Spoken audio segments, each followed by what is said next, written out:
டெல்லியில் உள்ள சாரதா கல்வி நிறுவன நிர்வாகி சாமியார் பார்த்தசாரதி கைது செய்யப்பட்டுள்ளார். சாமியார் மீது மாணவிகள் பாலியல் புகார் அளிக்கப்பட்ட சம்பவம் அதிர்வலைகளை ஏற்படுத்தியுள்ளது.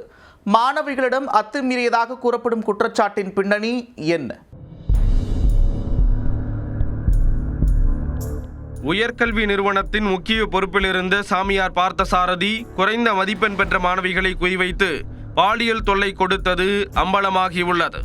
இரவில் தனது அறைக்கு அழைக்கும் போது வரமறுத்தால் ஃபெயிலாக்கி விடுவேன் என மிரட்டிய கொடுமையும் நிகழ்ந்துள்ளது. மூன்றாவது முறையாக பாலியல் புகாரில் சிக்கிய சாமியார் சிக்கியது எப்படி? தலைநகர் டெல்லியில் வசந்த்கஞ்ச் பகுதியில் ஸ்ரீ சாரதா இந்திய மேலாண்மை ஆராய்ச்சி நிறுவனம் செயல்பட்டு வருகிறது. இங்கு ஏராளமான மாணவர்கள் பயின்று வருகின்றனர். இந்த கல்வி நிறுவனத்தின் மேலாளராக சாமியார் சைத்தன்யானந்தா சரஸ்வதி என்ற பார்த்தசாரதி இருந்து வந்தார். நிர்வாக பணியில் ஈடுபட்டு வந்த இவர் அங்கு பயிலும் மாணவிகள் சிலரிடம் அத்துமீறியதாக தொடர்ந்து புகார்கள் எழுந்துள்ளன. குறிப்பாக EWS எனப்படும் பொருளாதாரத்தில் பின்தங்கிய பிரிவினருக்கான ஸ்காலர்ஷிப்பில் முதுநிலை டிப்ளமோ படிக்கும் மாணவிகளுக்கு பாலியல் தொல்லை கொடுத்ததாக குற்றம் சாட்டப்பட்டது. இது தொடர்பாக போலீசார் முன்னிலையில் 32 மாணவிகளிடம் வாக்குமூலம் பெறப்பட்டுள்ளது. அதில் 18 மாணவிகள் தங்களை சாமியார் பார்த்தசாரதி பாலியல் ரீதியாக துன்புறுத்தியதாக கூறியுள்ளனர். தொடர்ந்து தங்களிடம் கண்ணியக்குறைவான முறையில் தொட்டு பேசியதாகவும் வாட்ஸ்அப்பில் ஆபாச மெசேஜ்கள் அனுப்பியதாக அடுக்கடுக்காக குற்றம் சாட்டியுள்ளனர். இது தொடர்பாக ஏற்கனவே ஆசிரியர்கள் மற்றும் கல்வி நிறுவன நிர்வாகிகளிடம் புகார் அளித்ததாக மாணவிகள் கூறியுள்ளனர். ஆனால் அதை பொருட்படுத்தாத ஆசிரியர்கள் சாமியார் பார்த்தசாரதியிடம் அட்ஜஸ்ட் செய்து நடந்து கொள்ள அறிவுறுத்தியதாக அதிர்ச்சி வாக்குமூலம் அளித்துள்ளனர். அத்துடன் பாலியல் தொல்லை கொடுக்கப்பட்டதாக கூறப்படும் பகுதியில் உள்ள CCTV கேமரா காட்சிகளை போலீசார் கைப்பற்றியுள்ளனர்.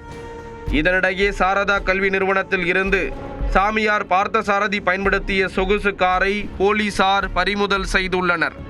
அந்த காரில் தூதரக அதிகாரிகள் பயன்படுத்துவது போன்று போலியான நம்பர் பிளேட் பொருத்தப்பட்டிருந்தது கண்டுபிடிக்கப்பட்டது. இதையடுத்து மாணவிகள் அளித்த புகாரின் அடிப்படையில் சாமியார் மீது வசந்த்கஞ்ச் வடக்கு காவல் நிலைய போலீசார் பாலியல் வழக்கு பதிவு செய்துள்ளனர்.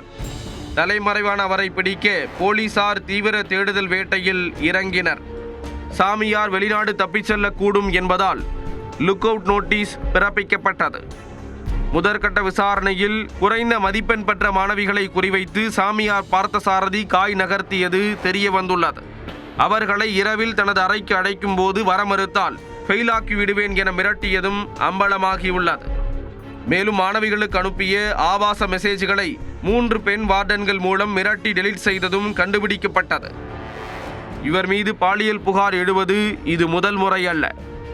இதற்கு முன்பு 2009இல் மோசடி மற்றும் பாலியல் அத்துமீறல் புகாரில் வழக்கு பதிவு செய்யப்பட்டுள்ளது. இதே போன்று கடந்த 2016இல் பெண் ஒருவருக்கு பாலியல் தொல்லை கொடுத்த புகாரிலும் வழக்கு பதியப்பட்டது. முந்தைய வழக்குகளில் போலீசார் உரிய நடவடிக்கை எடுத்திருந்தால் சாமியாரின் லீலைக்கு முடிவு கட்டப்பட்டிருக்கும் என்று பல்வேறு தரப்பினரும் கண்டனம் தெரிவித்துள்ளனர். தப்பி ஓடிய சாமியார் பார்த்தசாரதியை ஞாயிற்றுக்கிழமை காலையில் டெல்லி போலீசார் கைது செய்து விசாரணை மேற்கொண்டு வருகின்றனர். இதைத் தொடர்ந்து சாமியார் சைத்யானந்த சரஸ்வதி தொடர்புடைய 8 கோடி மதிப்பிலான சொத்துக்களை காவல்துறை முடக்கியது. இந்நிலையில் ஆக்ராவில் ஒரு ஹோட்டலில் மறைந்திருந்த சாமியார் பார்த்தசாரதியை டெல்லி காவல்துறையினர் கைது செய்தனர். தொடர்ந்து டெல்லி நீதிமன்றத்தில் ஆஜர்படுத்தப்பட்ட சாமியார் பார்த்தசாரதியை 5 நாள் போலீஸ் காவலில் வைக்க நீதிபதி உத்தரவிட்டார். சாமியார் பார்த்தசாரதிக்கு எதிராக சாரதா கல்வி நிறுவனத்தில் பயிலும் மாணவிகள் பாலியல் புகார் அளித்துள்ளது டெல்லியில் பெரும் அதிர்வலையை ஏற்படுத்தியுள்ளது.